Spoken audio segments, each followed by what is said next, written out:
Assalamualaikum, selamat datang ke channel Amirul Notes. Nama aku Amirul. Hari ni aku nak bercerita kisah seram yang dikongsikan oleh Abang Amran.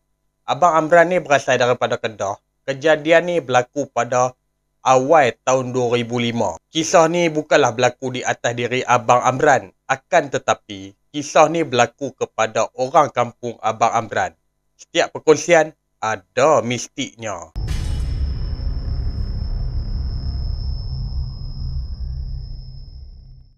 Apa yang dikongsikan oleh Abang Amran, semuanya watak-watak dalam cerita ni aku dah samarkan. Di dalam kampung Abang Amran, ada seorang pemuda yang masih bujang ketika waktu tu. Pemuda tersebut dikenali sebagai Mat. Kalau di waktu pagi, Mat ni menjaga kandang lembu milik ayahnya. Lepas pada tengah hari sehinggalah membawa sampai ke waktu malam, Mat ni akan habiskan masa dia pergi memancing. Maupun daripada kawasan sungai, danau, tasik, kawasan tali ayak dan juga kawasan laut. Selalunya Mat ni dia akan pergi mancing seorang diri dia saja. Bukan bererti Mat ni tak ada kawan. Kadang-kala kawan Mat ikut juga Mat ni pergi memancing. Memandangkan kawan-kawan Mat yang lain mereka ada kerja masing-masing. Dan disebabkan itu jugalah Mat ni selalu pergi mancing seorang diri dia saja. Nak jadikan cerita, satu hari kawasan yang dia nak pergi mancing ni bukanlah terletak di daerah dia, malah di daerah sebelah. Ada satu kawasan hutan. Bila masuk ke dalam akan bertemu dengan satu tasik. Bila Mat tengah memancing di kawasan tasik tersebut, tiba-tiba muncul seorang wanita. Mula-mula Mat ni terfikir dekat kawasan yang dia pergi mancing tu tak ada langsung ada rumah orang ataupun kawasan perkampungan orang. Sedangkan dekat kawasan yang tasik Mat pergi mancing tu tak ada orang lain selain pada Mat. Wanita tersebut pada mulanya dia pandang ke arah tasik. Bila lama-lama Mat ni perhati wanita tersebut, akhirnya wanita ni pandang ke arah si Mat sambil senyum. Jarak antara wanita tersebut dan juga si Mat lebih kurang anggaran 5 tapak. Wanita tersebut tu memang cantik dan dia ni berpakaian baju kurung lama. Bahagian bawah pula dia pakai kain batik. Lalu wanita tersebut berjalan ke arah si Mat. Mula-mula mereka ni sembang benda-benda yang biasa. Dan akhirnya wanita tersebut tu memperkenalkan diri, iaitu Melati. Jadi Mat pun memperkenal diri dia juga. Mereka bersembang daripada tengah hari sampailah ke petang. Masa waktu petang yang si Mat ni nak balik ke rumah dia. Sebelum Mat nak keluar daripada kawasan tasik, Mat ni bagi tahu dekat perempuan tersebut, kalau saya nak jumpa awak lagi, macam mana? Wanita tersebut berkata dekat Mat, besok awak datanglah sini. Lalu Mat ni pun keluar daripada kawasan tasik tu, pergi dekat kawasan motor dia, baliklah sampai ke rumah. Bila sampai dekat rumah, hati Mat ni jadi berbunga. Masa Mat tengah tidur di waktu malam, Melati ni datang dalam mimpi si Mat. Dan keesokan hari, waktu tu tengah hari, si Mat ni pergilah dekat kawasan tasik yang dia pergi semalam. Bila sampai je dekat kawasan tasik tu, Melati dah tunggu si Mat. Setiap hari si Mat ni pergi dekat kawasan tasik tu semata-mata nak berkenalan dengan si Melati lebih mendalam. Akhirnya mereka berdua ni bercinta. Maklumlah, suka sama suka, botol kicap tak kenal botol cuka. Setelah sebulan kemudian, hubungan antara Melati dan juga si Mat ni makin erat. Dan lagi satu, Mat ni bila dia pergi dekat tasik tu, dia hanya pacak saja dia punya route. Tapi kalau setiap kali Mat ni balik, tak ada bawa hasil apa-apa pun. Sebulan kemudian, Mat setiap kali kalau dia bertemu dengan orang kampung ataupun kawan-kawan dalam kampung dia, orang akan cakap Mat ni sakit. Kerana apa?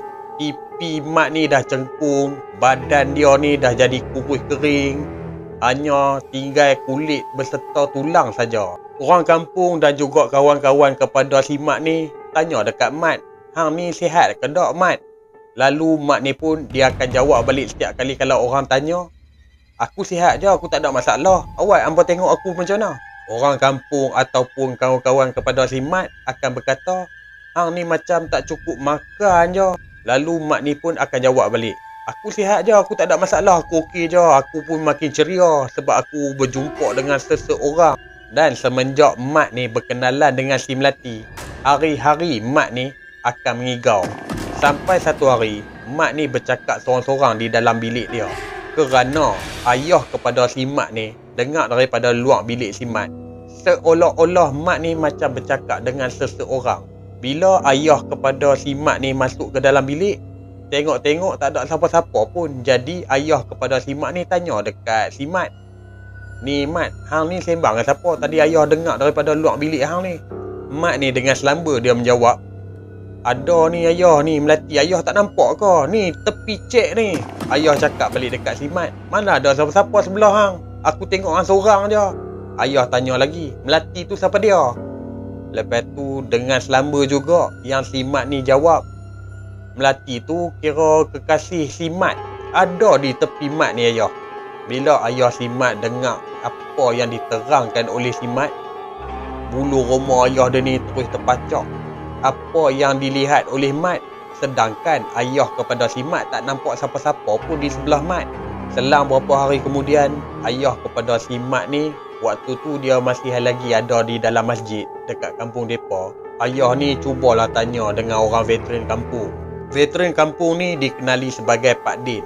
Ayah kepada si Mat cerita balik macam mana kejadian tu berlaku. Jadi yang si Pak Din ni kata, "Tak apa, aku cuba dulu main rumah hang." Masa malam tu juga Pak Din ni datang bersama si Abang Amran. Dekat sinilah yang si Abang Amran dapat tahu kisah sebenar macam mana. Bila Pak Din, Abang Amran ni dah masuk ke rumah, lalu ayah kepada si Mat ni bawalah kedua orang ni masuk ke dalam bilik si Mat. Bila Abang Amran dan juga si Pak Din berada di dalam bilik si Mat, mulut Pak Din ni beristighfar panjang-panjang.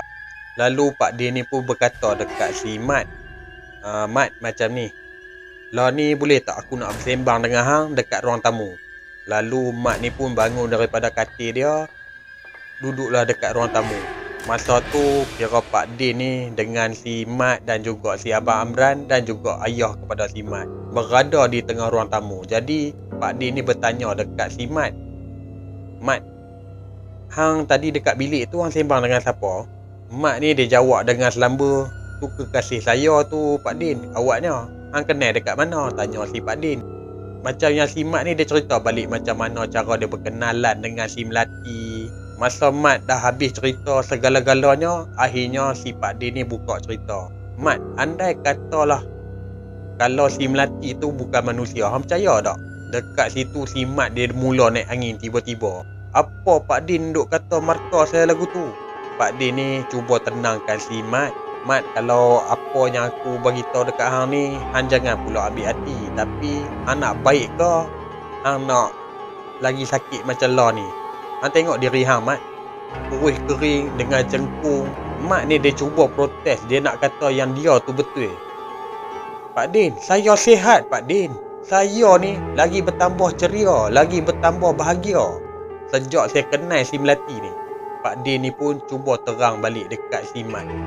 "Mat, yang hang berkawan tu, yang hang kata tu kekasih hang, sebenarnya itu adalah hantu."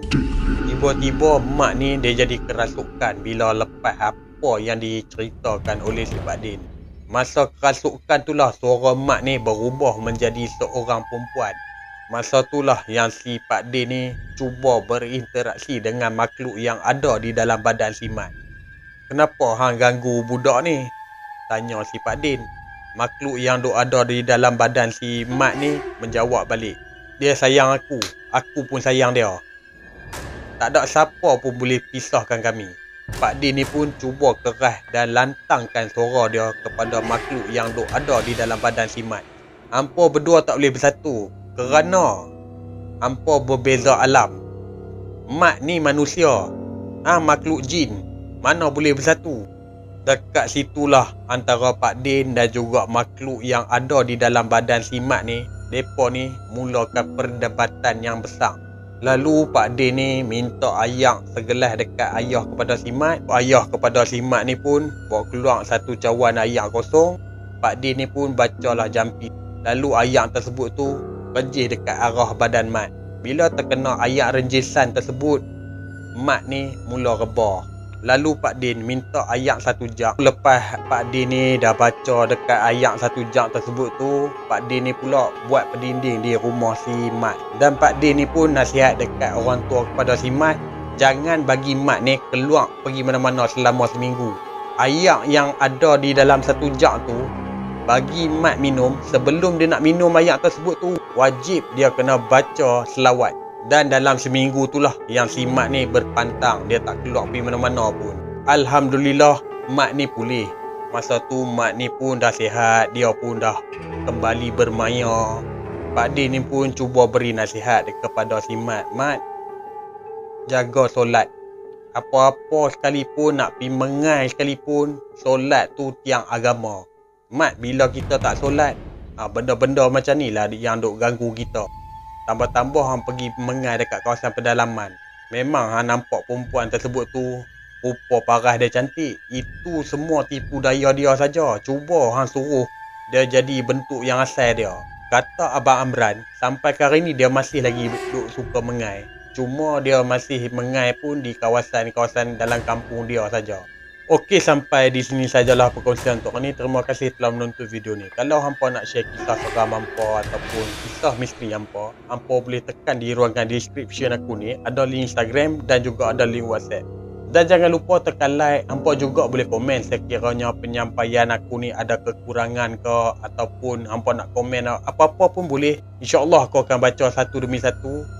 Dan jangan lupa share video ni dekat kawan-kawan hampa. Yang paling penting, tekan subscribe, tekan juga bell notification. InsyaAllah kita akan jumpa di next video. Assalamualaikum.